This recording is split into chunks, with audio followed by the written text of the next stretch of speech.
Hello, everyone. Thanks for joining us for our monthly meetup, which is every last Tuesday of the month. For those who do not know me, I am Ruby Golo, and I look after Global Chamber chapter in Accra. I also run a consulting firm called Global Trade Consult, and we help companies expand into Ghana with their products and services, and also support local businesses go international as well.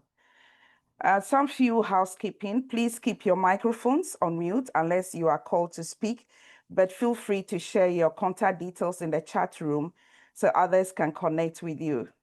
Global Chamber is the only chamber that operates in many locations across the world. Our business is to help companies expand internationally. So if you like what we do here today and you would like to become a member of the Global Tribe, then feel free to contact me or our Deputy Director, Sharon Matike, who is also in the audience today. Today we have Tahmina Watson, who is a passionate immigration advocate, frequent speaker, an author. I actually have invested in one of her books, and the host of Tahmina Watson Immigration and the Startup Visa podcast. She advises nonprofits and policymakers on immigration matters in the US. She enjoys bird photography and loves to spend time with her family, and is also the creator of Pinky shoe bags. We are so fortunate to have her present to us today and share her insights into all the new immigration changes and how it affects all category of travelers to the US. Tahmina, it's so great to have you today. Please take the floor and tell us a bit more about yourself and the work that you love to do. Oh, well, Thank you. Ruby, thank you so much for that beautiful introduction. Thank you to Global Chamber and all the members of the team of Global Chamber behind the scenes that we don't get to see. Organizing events like this takes a lot of time, effort, energy, and coordination, especially when you are coordinating multiple time zones. So I just know that the Global Chamber team is absolutely extraordinary, and I'm honored to share a few insights today. I am a British Bangladeshi American. I feel truly international at this point. I was born and raised in London. When I was 8, my parents took me to Bangladesh. That's where I lived for 10 years. Went back to London, became a barrister, which, in the US didn't mean much until recently, which is a trial lawyer. And then in the US, when I got married to my American husband, I moved here and started practicing immigration law after I took the bar exams here. Now, when I started my practice in 2000, I started practicing in 2006. And in Seattle, I've never lived anywhere else in the US. And in 2009, I opened my own office. And at that time, there was a great recession going on in the US, but around the world. And a lot of my clients at the time said, I want my own company help me get a business visa for my own company.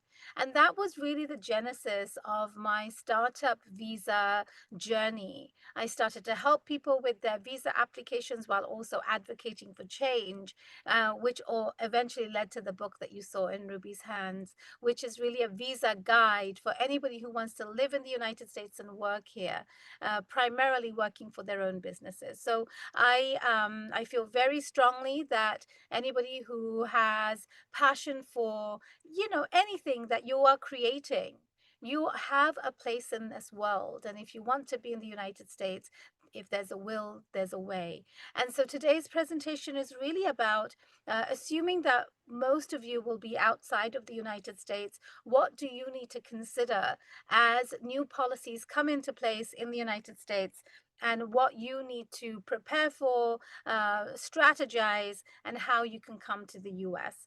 So without further ado, let's see, how do I get my slides to change? I think I have to go Oh, there we go. So I'm going to be covering, assuming I'll speak for about 30 minutes. You can ask me any question you want afterwards, but I'm really going to be focusing on people coming into the United States and how each agency is going to affect your journey throughout the time that you are applying and entering into the United States. And so I'll be covering what happens at the consulate if you're getting a visa there, no matter what kind of visa. I'll be talking about what happens at USCIS if you're in the US. And then when you enter the US, that's when the Customs and Border Protection Agency is where you will have some interaction. And once you're in the United States, what happens through customs, immigration and customs enforcement. So I'm probably going to spend a lot of time on what's happening at the consulate. And Ruby, can you see my screen? Just a thumbs up. Yes, very good. Yes, we can see. So the Department of State, the Department of Homeland Security has three arms, which is USCIS, United States Citizenship and Immigration Services, and there is Customs and Border Protection and uh, ICE, Immigration Customs Enforcement, USCIS, and Customs and Border Protection, these three agencies. And they're basically what happens inside the US. The Department of State is the agency that actually looks after or oversees all of our embassies and consulates around the world. The consulates will be the first point of contact for anybody who's trying to come to the US. You are going to be applying for a visa application, and if you don't mind, it would be helpful for me to maybe have a quick show of hands of how many people have applied for visa applications at the consulates, and how many people probably have a visa. Are you able to maybe just do a quick show of hands, press the button? I just want to know your level of interaction with the consulate. You can press the hand button. Okay, very good. One person has had interaction with a consulate. Two. Okay, very good, very good. Thank you. So this is helpful because it tells me that I can take you to some very basic information that you need to know. So when you apply for a visa, whether it's a tourist visa, a student visa, a work visa, or even a green card application from outside the US, it will be at the consulate. And when you apply at the consulate, everything starts with a form called D for dog, S for sugar. And then if it's a non-immigrant visa, it's a DS-160. If it's an immigrant visa, then it will be DS-260. Most of you would be applying for a DS-160. Now, the basic form of the DS-160 will always be the same, but there will be additional information depending on the type of visa. So if you're a student, you're going to input your school information. If you're getting an H-1B work visa, you're going to be inputting your employer information, and so forth. And so the DS-160 will have a basic fee attached to it. I can't remember what it is. It's around $200-ish, $250 or something along those lines. But there will be a basic fee for the DS-160. There may be an additional fee depending on the type of visa you're applying for.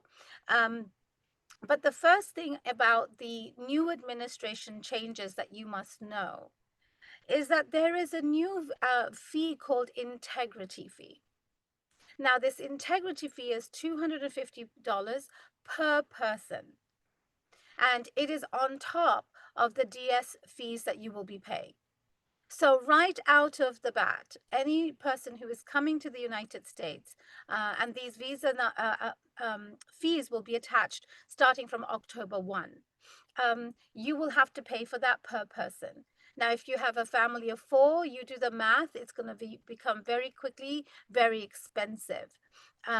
The administration has said that there might be some possibility of reimbursement if you go back to your home country, but I don't think anybody should rely on reimbursements. If you're coming to the US and you're going to be spending this money, just know that you just have to spend it. If you get some of it back, that's a big bonus. But that came through what's called the Big Beautiful Bill in Congress a couple of months ago. We had a huge bill that passed. It put a lot of money towards Department of Homeland Security, particularly for enforcement. Some of the fees will be going up, visa fees, but this was part of it. Now, a new um, uh, potential thing that's on the horizon for Ghana particularly is a travel ban. Now, if everybody remembers Trump 1.0, we were faced with a travel ban that happened on the very first day, very first week of his administration. Now, when that happened, people who were wherever they were, if they were in the air on an airplane, if they were at the airport getting on an airplane, if they had just landed on the tarmac, if they were in the line to see immigration officers, people were banned and they didn't even know.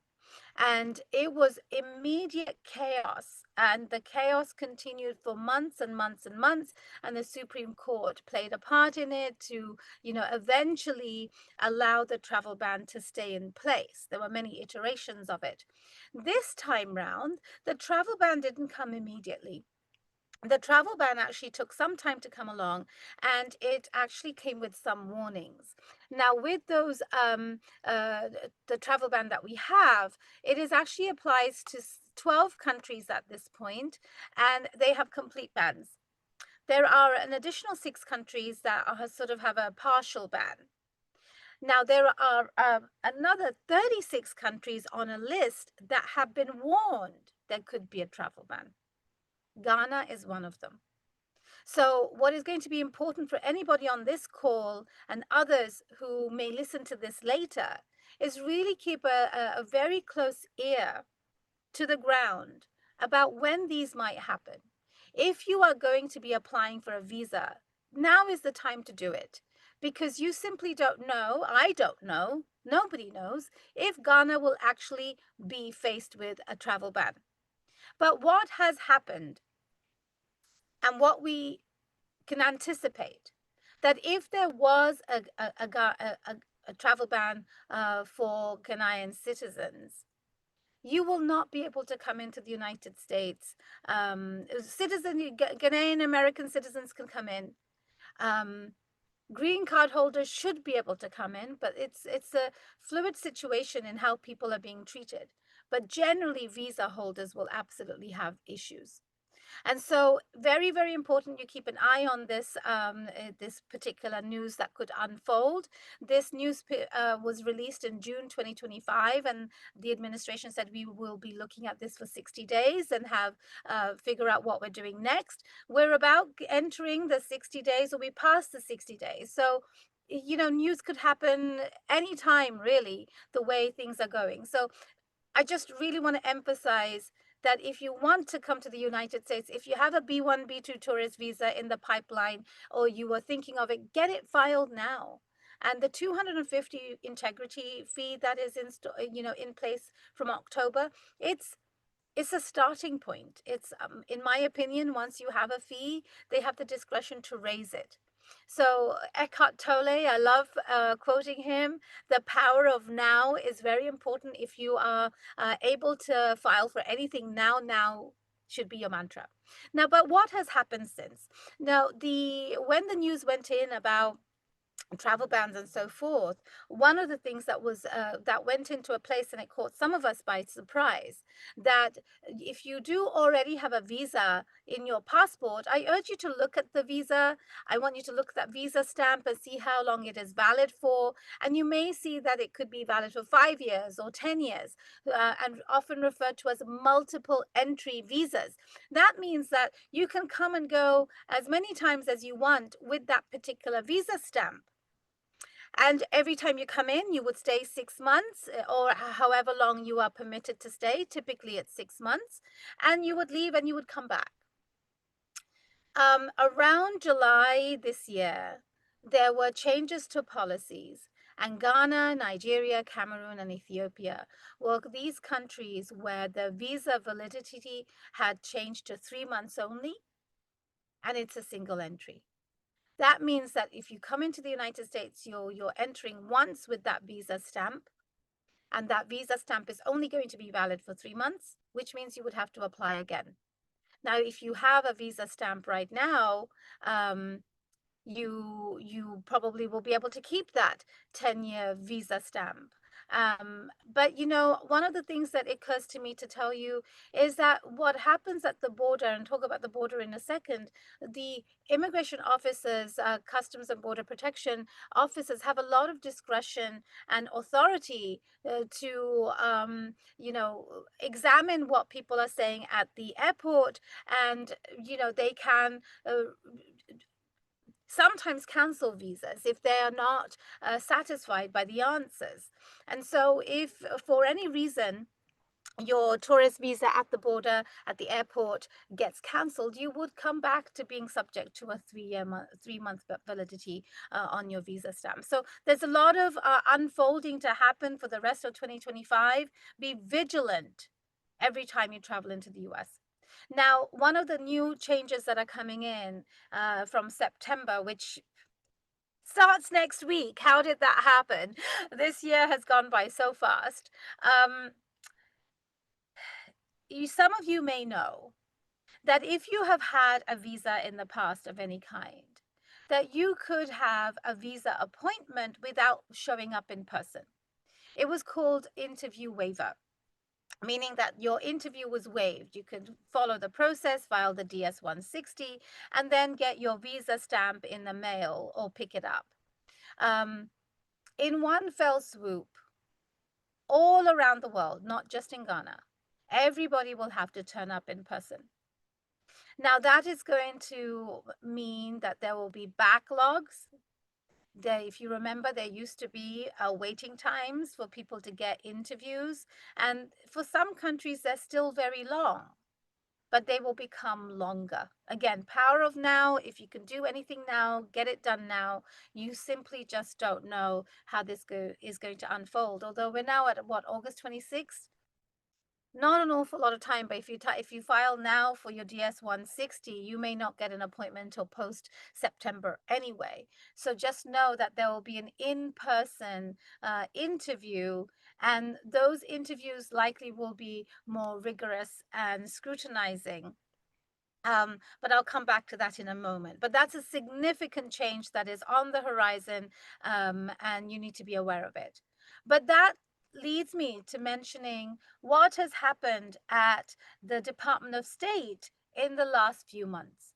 As people may know, if you are watching the news from anywhere in the world into what's happening in the US, the federal government has actually fired a lot of staff members from almost every agency, whether it's this, CDC, meaning the Center for Disease Control, whether you think education, various the vets, all departments have faced firing. And you might know about USAID and USAID. A lot of people have been affected. These are all US government staff members.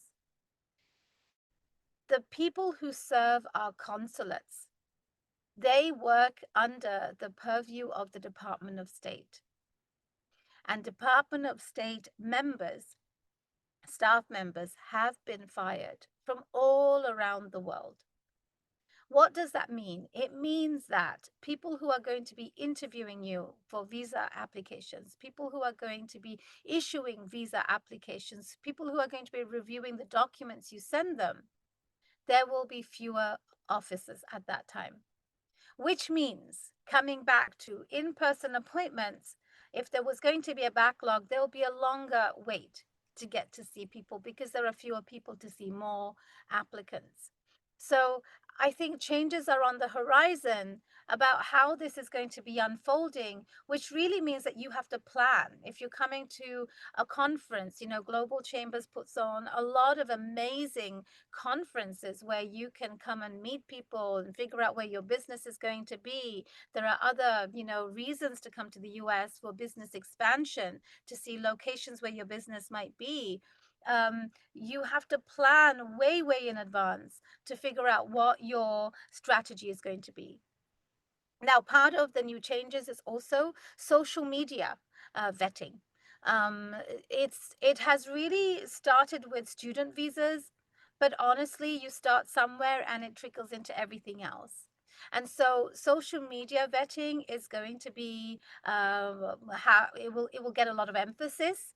And I think when you go into these visa appointments, um, no matter what visa application you go in for, there is going to be social media vetting.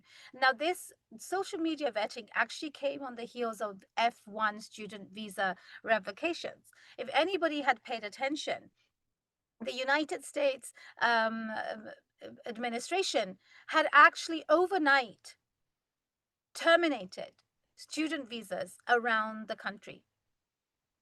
And this happened, it was a huge surprise to lawyers, to university staff members, to students, of course. Some students it was started in late March and continued into, April. And then there were a lot of lawsuits that happened that put, you know, fix the situation for a lot of people, but not for everybody. Some people were removed. Some people were stuck outside the country and they couldn't come back. Some people left the country. So there were some casualties from the termination of student visas. Um, so there's a lot of, and what really happened with that is there are databases in the US. There's a criminal database where anybody who commits a crime, or their name is on it, and there's a student database. So using AI, that's what we could surmise, that the databases talk to each other, and where there was a match of a name, those students got terminated. Now, when you report a crime in the United States, you are a victim of domestic violence, a victim of, let's say, a burglary. Your name also gets into that database. So you are not a criminal, except AI doesn't know that. They saw a name in it.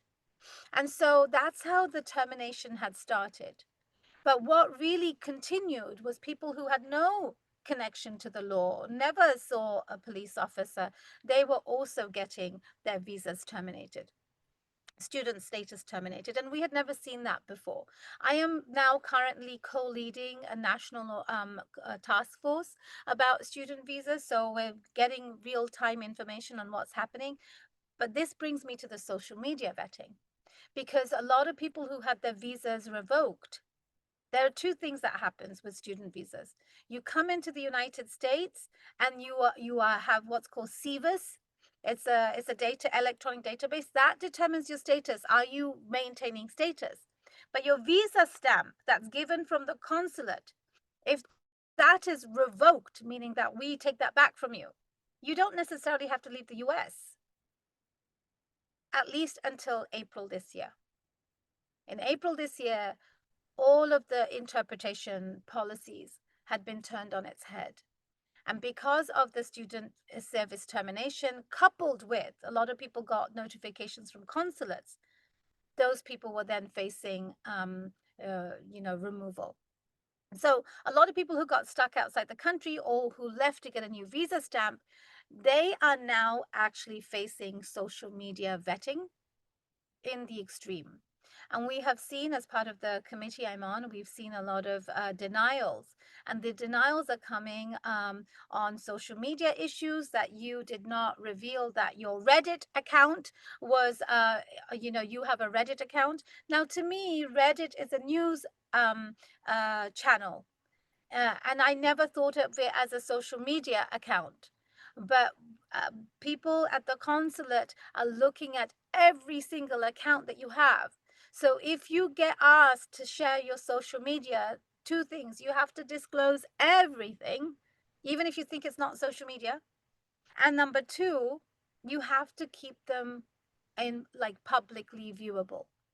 So, for example, if you have a Facebook account, you can have it private just for your friends. We have seen denials where it says you've got to just make sure it's at public, keep it at public. So just keep an eye on this. This is very important. One of the other things, and we're not necessarily seeing what guidance the officers are being told to view these social media posts. Are you talking about Israel and Palestine? And will that get you into trouble? Are you talking about the politics in the United States? Is that going to get you into trouble? We don't know. We can make some assumptions, but we really just don't know. And just last week, the Department of Homeland Security, through USCIS, introduced a new policy saying we are going to be taking anti American views into account when we look at immigration benefits. Now, that is by the Department of Homeland Security, but we can assume that will also trickle into what the Department of State is going to do when they look at your social media. So a lot of changes are unfolding in real time, and the changes are being announced, but we're not necessarily seeing a whole story of cases to give you this is what's happening on the ground. You're getting the news as it is changing. And so you have to take your life into your own hands to say, what can I do to be conservative? What can I do to be strategic? What can I do to make sure that I am sticking to the rules of that particular visa? Because each visa has its own rules. If you have a tourist visa, that is a B2 visa. If you're coming here for a global chambers meeting or other type of work, reasons, that is a B1 visa. And these you can there's something this is a very big tip, and I want you all to take a pen and paper and write this down. Write down Foreign Affairs Manual. Foreign Affairs Manual, AFFAIRS, Affairs Manual. That is the policy. That is the manual, the Bible of what immigration officers look at when they are looking at you at the consulate. That is their guidance. Now, in theory, that should be their main guidance, but a lot of guidance come from cable, from the Department of State, from Secretary Rubio, etc. But you can look at the Foreign Affairs Manual. It's actually quite easy to read. That's what my preferred go-to is. And you can see it will say, when we are looking for B1 visas, we are looking at 1, 2, 3, 4, 5. If we are looking at student visas, we want to look at 1, 2, 3, 4, 5. Whatever that visa is that you are applying for, you can go to the Foreign Affairs Manual, put it in Google saying Foreign Affairs Manual F1 visa. It will come up. Every visa is a chapter, and you can read that to see what can you do to prepare your case. Okay. Now, there is something called intent. I'm going to come back to that 55 million in just a moment, but I want to talk about B1, B2s. This is a hugely important category for all of you who are listening, who are outside the country, whether you're in Ghana or anywhere else in the world. The B1, B2 is a visa that a lot of people use to come to the US. And if you look at your visa stamp, if you have it, it might say B1/B2. And what you say at the airport is how you are going to be viewed at the time of entry. If you say, I'm here for a Global Chambers conference, you will be getting B1 as a stamp of entry. If you're saying I'm here for, just spending spring break at Disneyland, you will be getting B2. Each of these visas have their intent attached to it. You cannot work. You cannot volunteer. And the volunteering is a very, very gray area. A lot of people ask me, can't I just volunteer? I'm not getting paid. No. If somebody gets paid to do that job, let's say you're at Microsoft and you're like, I'm just volunteering. Somebody would get paid to do that job. Therefore, that is unlawful work. And there was a very famous case in Washington State, Seattle, where I live, a UK resident. This is towards the beginning of the Trump administration in January. This person came to the US. They were house sitting. They were going to just stay in somebody's house while sort of backpacking or something. And the person said, oh, you know what? I am house sitting, just going to be looking after their house in exchange of so that I can visit while they're traveling or something. It was in exchange of something. And it was all over the news in Washington, in the US, and or in Europe, because it was the first of that type of case where that person was detained. This was a young woman who was detained, put into immigration jail for about 3 or 4 weeks, and she couldn't come out. CBP could have just sent her home, saying just go home. They have that discretion. But they made a huge example of her so that you understand what, you can and cannot do. There was another famous story. This is, I learned when I went to a conference. Somebody who's a huge business person, renowned business person at a private equity company in the UK. And this person came to the U has for years come to the US, held business meetings, and gone home. This last time this person came to the US, they came and had this meeting, and they closed the deal. When they closed the deal, it resulted in millions and millions of dollars for that business. The Customs and Border Protection at the airport took the view that by closing the deal, that person worked. And this person is now banned for life. This is a very high profile financier at a private equity company who came to the US year after year for decades doing this very thing. And suddenly you cannot do that. And so you have to be very careful in what you are doing in the US. And Ruby, I'd be very happy to follow up at another time in the future, just to focus on just a handful of visas that are most common. And at the end of this, there could be a survey about what visas you want to learn about. But it's very, very important that you show that, and you show that you're going to go back home when you're done. Do you have a house? Do you have a business? Do you have money? Do you have parents? Do you have children? They're going to ask about these questions.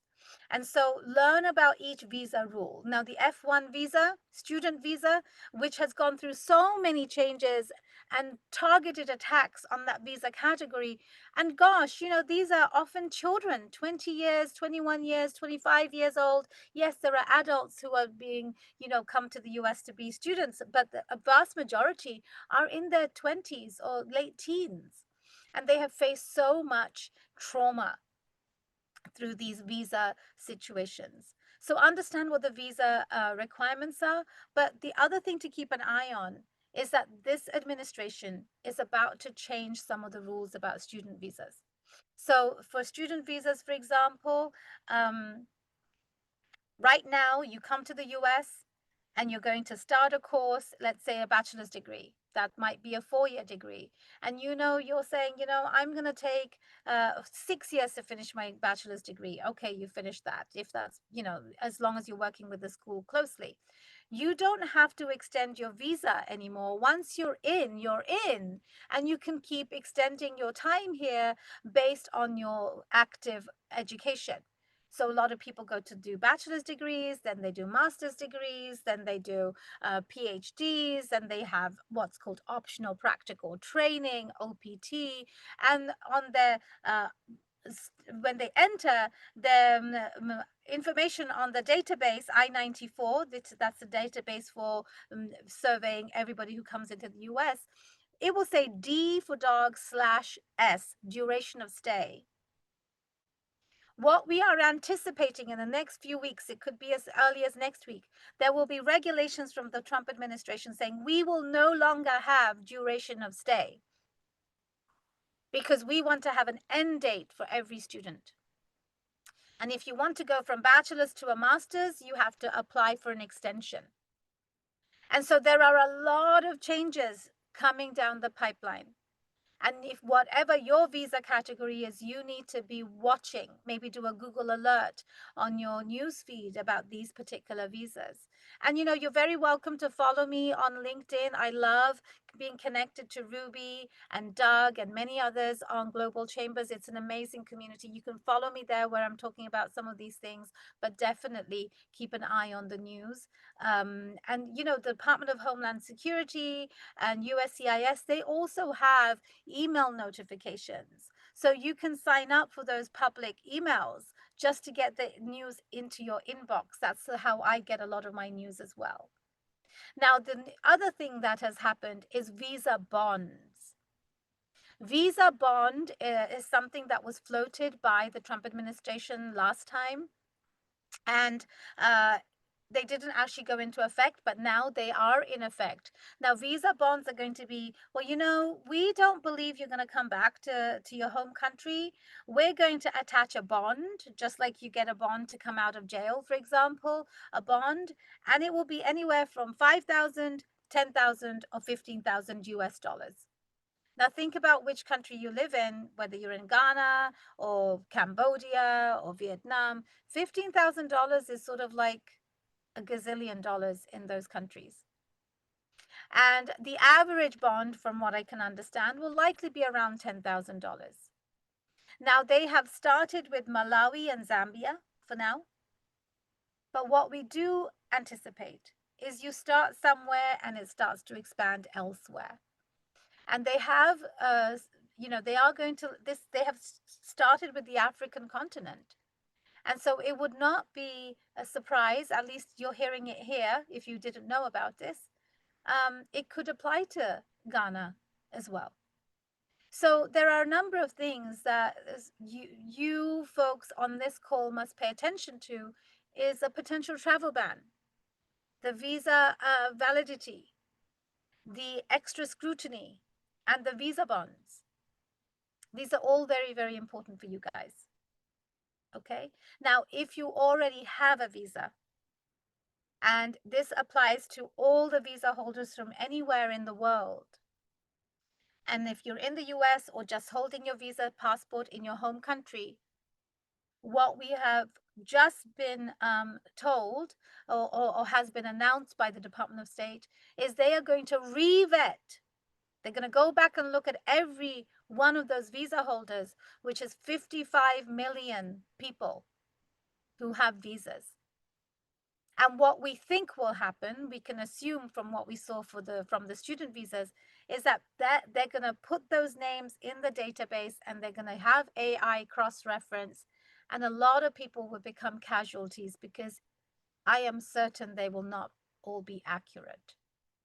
And one of the things that is very important to know is if you come to the US and you've had some sort of accident, let's say there was a parking ticket, a speeding ticket, or you had some sort of car accident or some sort of criminal thing that happened, not all crimes are the same. If you have shoplifted, that's a crime of moral turpitude. That will likely, crime of moral turpitude is a legal phrase about whether you have good moral character and whether you should get a visa ban forever. Traffic violations are not always a problem. Now, in problem meaning it doesn't make your visa redundant. What we are seeing now for a lot of student visas is they are getting questions, and it started with H-1B visas, it's going into work visas. I'm currently dealing with these. These are unfolding in real time. I don't even know if the news is reporting yet. But the government is saying, hey, we're not going to extend your visa. Before we can extend your visa or approve your visa, we need to know what happened in this crime that you were in. What happened in this traffic charge? What happened in this and that? So with the 55 million visa holders, we can assume there's going to be a version of vetting like that. And if that happens, what can we expect? We can make some assumptions based on what happened with the student visas. You may get a letter saying your visa has been revoked. And if that's happened, wherever you are, your visa is revoked. And if you're in the US and you get an email saying your visa has been revoked, in the past, that visa revocation did not determine your valid status in the US. The visa is to show at the border that you can enter the US with valid permission. Your I-94 determined your status, and it still does. But we are seeing a lot of unprecedented, unfolding interpretation of how they are going to treat people. So if there's anything you take away from this particular conversation is you need to be vigilant, you need to be informed, you need to be strategic, and you need to protect yourself. Nobody can protect you. I can give you this information, but when you're at the airport, you're on your own. Even if I were your lawyer, I can't be in the airport with you. You're on your own. So the best thing that you can do for yourself is education, knowledge. Knowledge is power. Be hungry for knowledge, and then see how can you apply it to yourself so you can present yourself in the best possible way. Okay, I have taken 30, 40 minutes just to talk about this. There's a lot to talk about, but Ruby, what do you think? I'm just going to get to the next slide and just do a quick round robin here. Okay, Let's please go ahead. I don't know why my slides are not moving. My slides are not moving. Oh, there we go. Okay. Customs and Border Protection. I'll talk about this and then I'll just quickly show the slides, and maybe I'll show the slides, send the slides to Ruby so she can distribute them. So at least you'll have point of, references. So let's say you've managed to get your visa stamp after all I talked about earlier. You paid the bond, you paid the extra fees, you got through the scrutiny, you got a visa stamp. Now you are going to be um, getting into contact with the Customs and Border Protection officers at the airport. If you're driving from Canada or Mexico, you're probably going to be at a land border. If you're flying in from Ghana or anywhere else in the world, you're flying into an airport. All of the officers at the airport, they're under the Customs and Border Protection umbrella. And so what's been happening there? I mentioned the woman, the British woman who was detained. There's heightened security scrutiny. They're asking questions. The questions that they're asking at the consulate to see, are you going to stay? Are you going to go? Are you going to work? Are you going to volunteer? What is your intent? Not only do you have to convey that information at the consulate, you actually have to convey the very same information at the offices at the airport. It's a second point of checking you out. And even if you spend all of that money and you go through all of that headache, you could get to the airport and you could still be denied entry if you have not talked about not given the right responses, or you sort of like look shifty in all of your answers and they're not necessarily believing you, or you don't have enough evidence to show you're going to go back if they've asked that question. You could be turned around on that same plane to go home. Worse still, you could be detained for several days. And so your vigilance continues when you get off the plane and you go through immigration. Okay. I often will guide people to say, have a stack of papers in your bag about your mortgage, your lease, have information about your business if you have one, your job if you have one. Maybe you can have not birth certificates, but information about your kids, that you have a family. Show that you're going to go back. Really what matters most is your financial ties. If you have a business with 50 employees, of course you're going to go back. You can't stay in the US and manage a business, especially if you can't work here. What I know about savvy business people, and I know a lot of you here are those people because you're part of the amazing global chamber, community. You can't afford to just hang out in one spot for too long without the right permission. You are always demonstrating integrity in the highest form. And so make sure that comes across when you get to the airport, and the immigration officer knows that. Now, if you have traveled back and forth a lot and you have left the country, your immigration history will be its own story, that they will believe that you've gone back. But the heightened scrutiny is there. Now, one of the things I also want you to be aware of, and do not be upset. A lot of us do get upset when people treat us badly, but the immigration officers, they're not always kind. I have my north star is love. Everything I do, I try to inject love. I've written so much about love. Love as an action, love as a concept, love as justice. I've written a lot about that. Because if we can have love in our hearts, we can do a lot to dispel and make the world a better place. But what do you do when somebody is not loving towards you? You have to love yourself and stand your ground. And so if you are being treated poorly at the airport, hold your ground, know the law, Stay firm in your responses. I'm here for this Global Chambers meeting. I have a job. I have a business. No, I'm not going to stay here. No, I'm not going to work here. And just go with the flow, because the immigration officers at the airport have a lot of discretion and authority. They can cancel that visa stamp that you have worked so hard to get. They will write void on it. And if you have to go get another visa stamp, you have to go through the whole shebang again. They can put you in detention. They could put you back into the same plane. So there's a lot of there's a license to be bad at the moment, simply because it's coming from the top. And so you have to protect yourself and just make sure that you have a lot of loving energy in you as you approach difficult situations. Now, the other thing that's happening at the airports is they can take your phone away, they can take your laptop away. And the airport is a no man's land. Again, even if you have a lawyer, they cannot be in that area for you. There are, if you haven't come to the US, there are often like 2 points of contact. You stand in a line to see the immigration office at first. They'll ask you, why are you here? I'm here for a Global Chambers meeting. Oh, wonderful, welcome, go in, go, have a good time. Or they could be rude to you. They'll ask you 20 questions and they'll take you to another room in the back. That is referred to as secondary. When you go into secondary, there might be a lot of people lined up to be going into that secondary. When you go into that secondary, there are often multiple officers. At least this is what clients report back to me, multiple officers. These officers will have guns on them. They have their own weapons on them.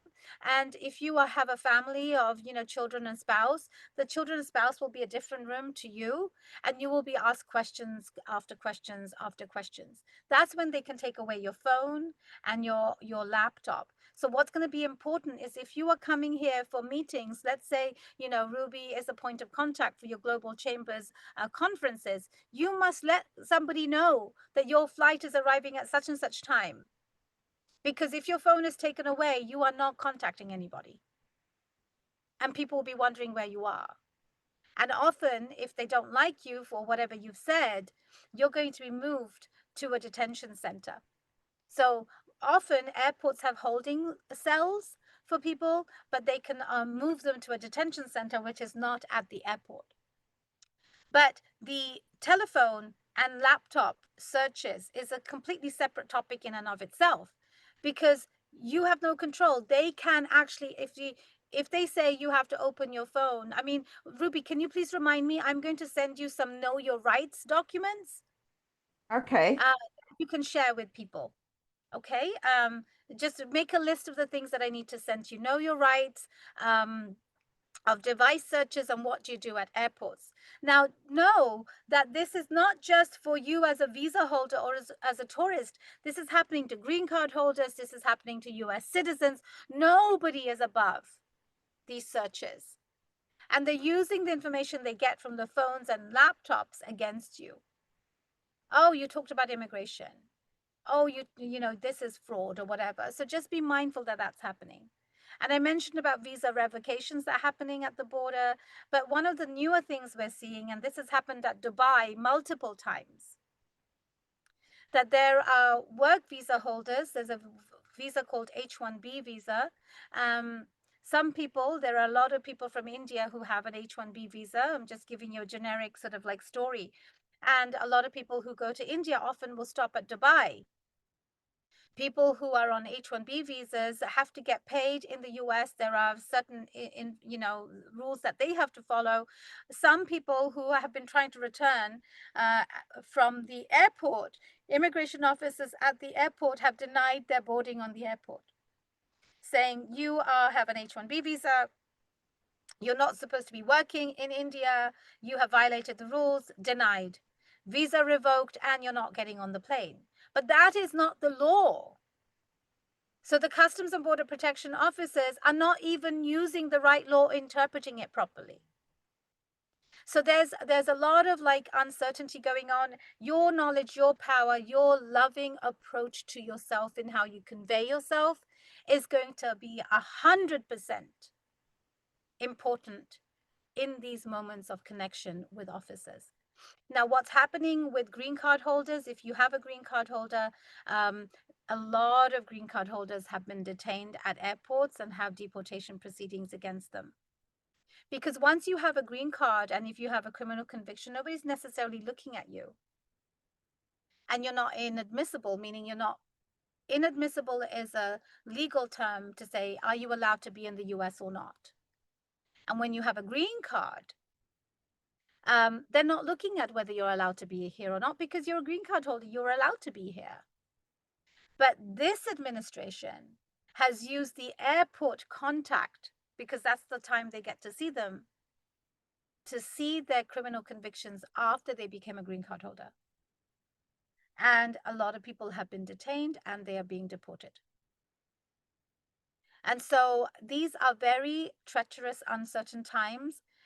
Whether you're a tourist, whether you're a green card holder, whether you're a citizen, naturalized citizen, I'm a naturalized citizen, we all have to be cautious in all of these things.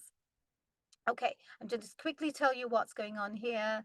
I won't talk about this. What's happening in the US, I won't talk about that. There's just too much to talk about. There's so much to talk about. It's like there has to be a series here. I won't talk about that. You know, if, for your purposes, and I want to make sure I'm open to questions for you all. It's just very important that you're vigilant. That's all I can say. So Ruby, I know I've gone over time in what I wanted to talk about, but I can, you know, if people have extra 10 minutes, I'd be willing to just stay here for an extra 10 minutes. So there are questions here as well. You And I are haven't looked at the amazing. questions. You are so amazing. This is so insightful, and thank you so much for sharing all that. The floor is open. I think we do have a couple of questions in the chat room. One from Daniel Grad. He says, if there is an M next to entries on my visa, does that mean it's a multiple entry one? I believe so. I'm not 100% sure. Ruby, is there a way to make sure I get these questions, copy and paste them? And my computer's not working on that. But I Hi. will confirm that, but I understand that's the case. Okay. All right. Thank you. The floor is open. Anyone interested in asking any questions, please raise your hand or type them in the chat.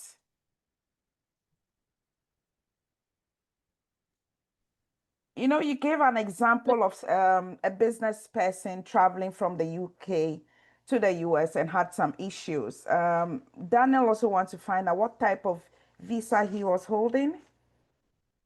That person had a tourist visa. A tourist visa. Actually, that person, I believe, had an ESTA. So when it comes to tourist visas,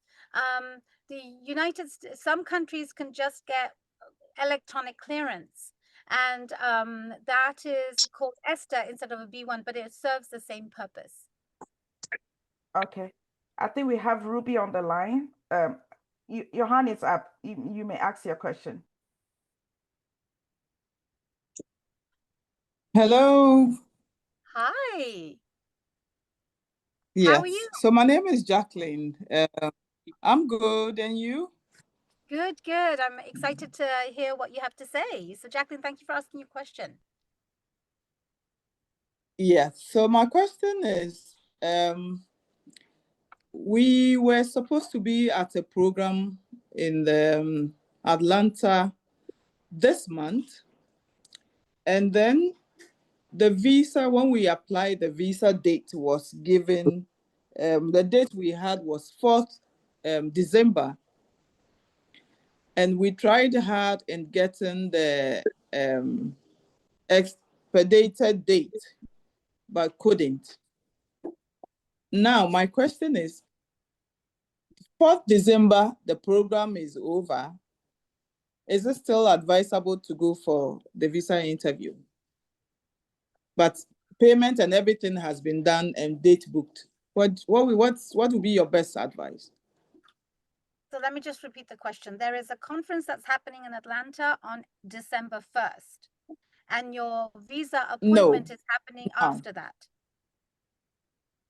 The program is August. It is actually going on now.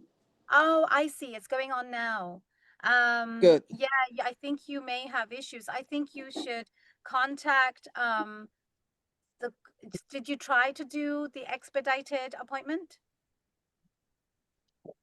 Yes, we tried several times where there was no date available for it. You know, it's possible that they will likely deny your visa unless you can find a different conference to go to. You know, because you're coming here for a specific reason. That they don't necessarily know that until you get to the interview. You know, and you can say there might be some other business meetings that will come up. I mean, just today, I mean, well, I'm so grateful that 45 of you are here. There's so much that can happen. And, you know, again, I come back to the global chamber community and with Doug's leadership. You know, there are so many ways in which you can have business connections here. So when you applied for that visa, they don't necessarily know it's for August as at a conference. So there might be other opportunities. I would keep that appointment and, you know, see what other connections can come up. It was supported with a letter from the organization. The application, we had an invitation, we supported it. During the, yes. I see. I think you're going to have to make a judgment call on whether you go or not, because obviously you paid your money there, you have an appointment set up, and things could come up. And, you know, it could be an honest thing that, look, I wanted to go to this conference, this didn't happen, but this other conference has also come up. Here's another, you know, support letter for that. You know, there's no sort of, I can't give you a legal accurate answer for that. Every officer is a human. And the human factor is a huge factor in these things. I often have to tell people, you know, sometimes you have to write things as if you're writing to a 5-year-old, so you're breaking it down. Sometimes you have to explain it as if, you know, you're not saying too much, but you're saying enough that they know what they need to know. So it's a judgment call. I can't give you yes or no for that, I'm afraid. Okay, thank you very much. Thank you. There is another question from Linda. Could you please confirm if it's a crime for someone with B1, B2 visa to give birth in the US, and will it affect your visa renewal? You know, this is a huge issue at the moment. If you have been following the news in the US, one of the first things that the Trump administration did was have an executive order about birthright citizenship. So many people come to the United States and have given birth here so that their child can be born a US citizen. So the birthright citizenship is an issue that is front and center and will fundamentally change the way America is. And during the campaign, the election, birthright citizenship was mentioned. And a lot of people who voted for this particular administration thought that birthright citizenship issues will only affect undocumented people in the US. It turns out it's going to also affect legal immigrants. So people who are here on H-1B visas, work visas, student visas, unless there's a green card holder, a US citizen spouse, that child will not be a US citizen if this executive order goes ahead. Now, it has been stopped by the Supreme Court, so it is not in effect at the moment. And even though it is not in effect, that will be decided at the end of this year. But USCIS actually has policy already in how they are going to implement birthright citizenship issues. So is it a crime? I don't believe it is a crime from a criminal perspective. But they do not want, the administration does not want birthright tourism. And so the other side of the coin of this is when you are giving birth, often people come to the US and they are using the funds from the hospital. They're not necessarily paying for it. And so if you have a B1, B2 visa and you've given birth and you have not paid the fees at the hospital, that is definitely going to be held against you forever and ever and ever. And so birthright citizenship is a hot potato, a moving target. It's unfolding. You have got to keep an eye on the news. And I invite everybody to follow me on LinkedIn. My law firm has a LinkedIn page as well, Watson Immigration Law. We have a blog on our website. We're also trying to do newsletters. Some things you can write on social media, some things you just want to give to people. So if Ruby, if you don't mind, I would love people to, maybe you can give the email so I can put them onto the newsletter. My life is so busy that I'm not always able to write the newsletters consistently, but I'm realizing the more time goes by, I need to get those newsletters out. So I'm not necessarily talking about everything out on social media. It's going to be very strategic. So I hope that answers the question. Hi, Thank I'm you. from Bangladesh. Hi, fellow Bangladeshi. This is so cool.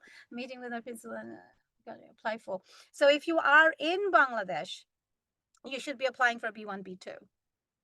Okay. Wonderful. Thank you so much for that information on the broker.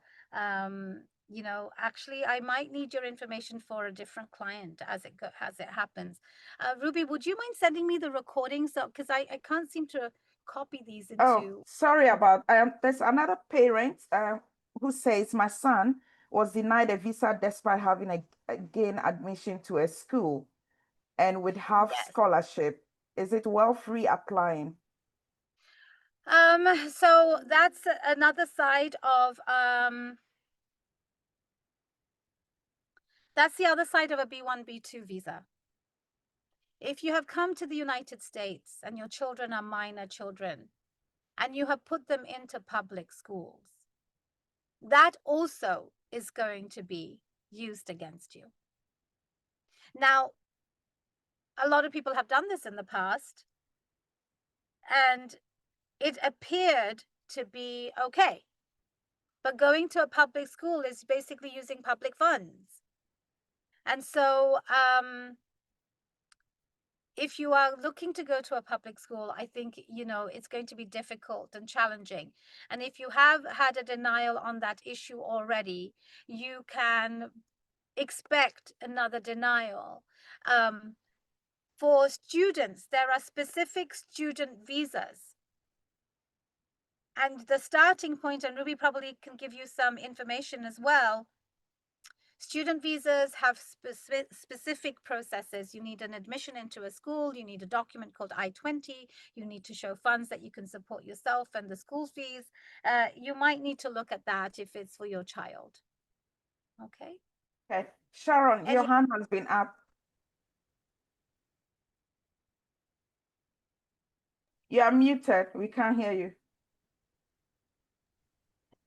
Yes, thank you so much, Tahmina. This has been absolutely insightful, very, very, very insightful for, I think, almost everyone on the platform. So I have a lot of questions, but I'll just try and ask a few. So the first one was about the visa bonds, which I put in the chat box. So the visa bonds, are they available for even countries with a travel ban, or it is only available for countries who do not have a travel ban?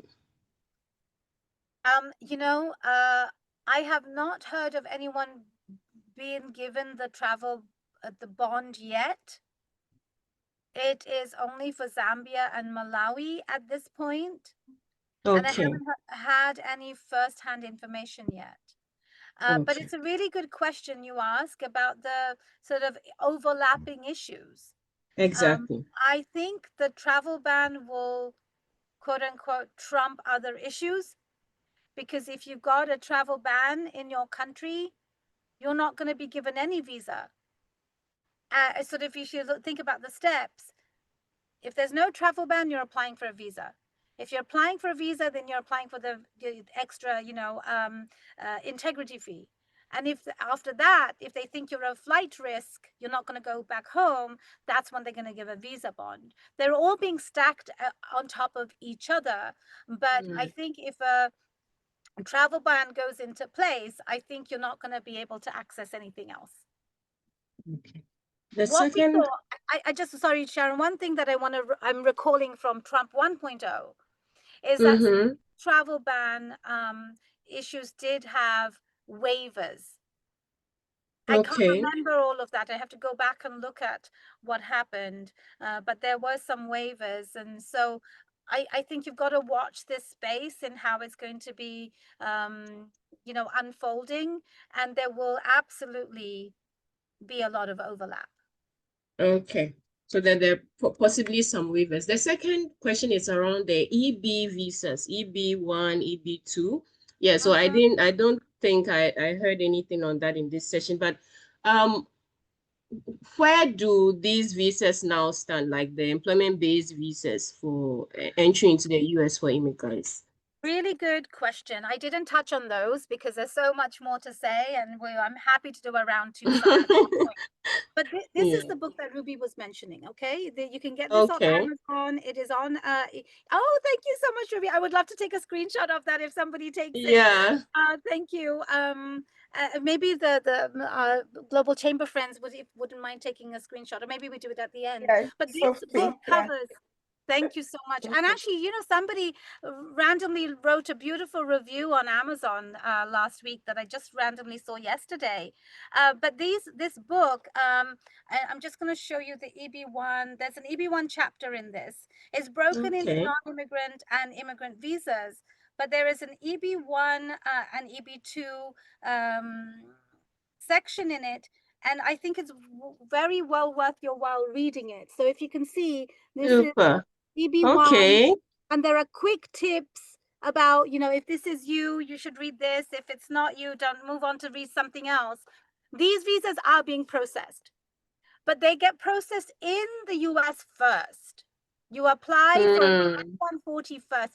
If it gets approved, because these are for a green card, these are for immigrant visas. And when they get approved, they go to the consulate for you to get a visa. But if there is a travel ban,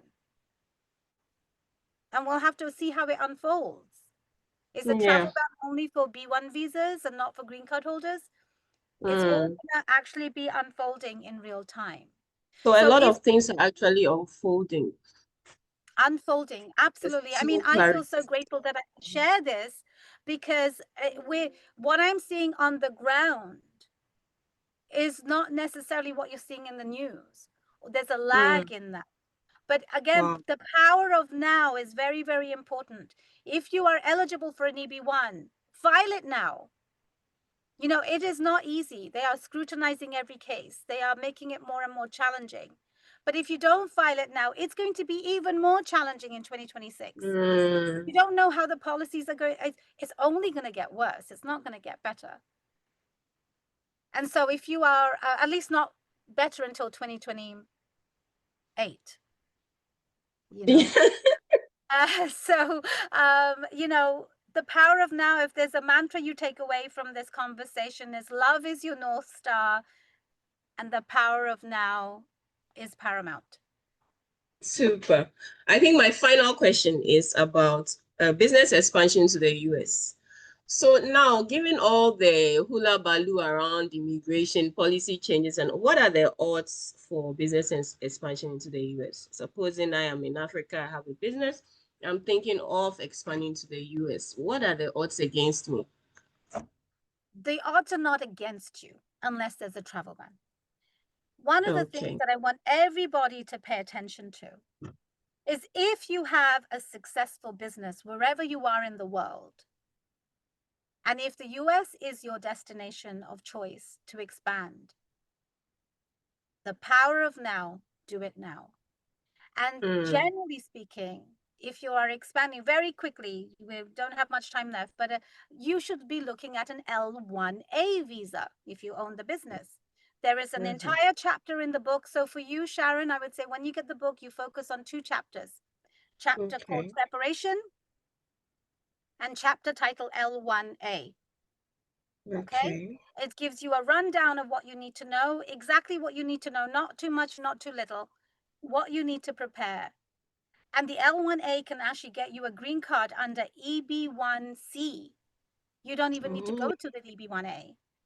And so Oh. definitely read the chapters, preparation, L1A, EB1C, and that goes for everybody. If you have a business abroad and you want to expand, and if your business is active, operating, successful, you have employees, not just one person, but a group of employees, the L1A would be the first visa to explore, and there is comprehensive information in my book, so you can, knowledge is power, empower yourself. And then, yes, I'm here, but you're very welcome to contact our office, set a meeting so you can have, information just about yourself, about what you do and how you do it. And I would say, honestly, power of now. Honestly, things are changing in real time. You cannot wait and once you're here, you're here. And if you're following the rules and you're successful, you have progress in your business, the rest will follow. I say to people, let your business dictate. If your business is successful, the immigration journey will be smoother. Wow. Thank you so much. So much, Tahmina. Any other questions? Let's see. Yeah, well, thank you. The name of the book is The Startup Visa, US Visa Guide for Startups and Founders. Oh, thank you, Ruby. So yeah, well, I think we're coming up to 11 minutes past 8 over here in Seattle, and I'm just so honored that I got a chance to be part of your day wherever you are in the world. And I could talk immigration all day. My podcast is Tahmina Talks Immigration. I can talk birds all day, and I can talk immigration all day. And so when I name my podcast Tahmina Talks Immigration, my husband's like, yeah, Tahmina can talk. So I would love for you to just stay in touch. Please absolutely email me, contact me through LinkedIn. I'm sorry I can't read this, Kelly. Absolutely contact me and we can take it from there. Super. Okay. Ruby, maybe we should think about a secondary session. I think we have to. Thank you so much, Tahmina. This was so wonderful. Thank you all for coming. My honor. Yes. Can we take a picture together? Would that be okay? Like a gallery style? Yeah, that'll be fine. Sophia, if you can help us to take a photo, that'll be brilliant. And I think I'll hold the book as well. Me too. Sure, let me just set up everything. Okay. Others, if you want to turn on your cameras and show your faces.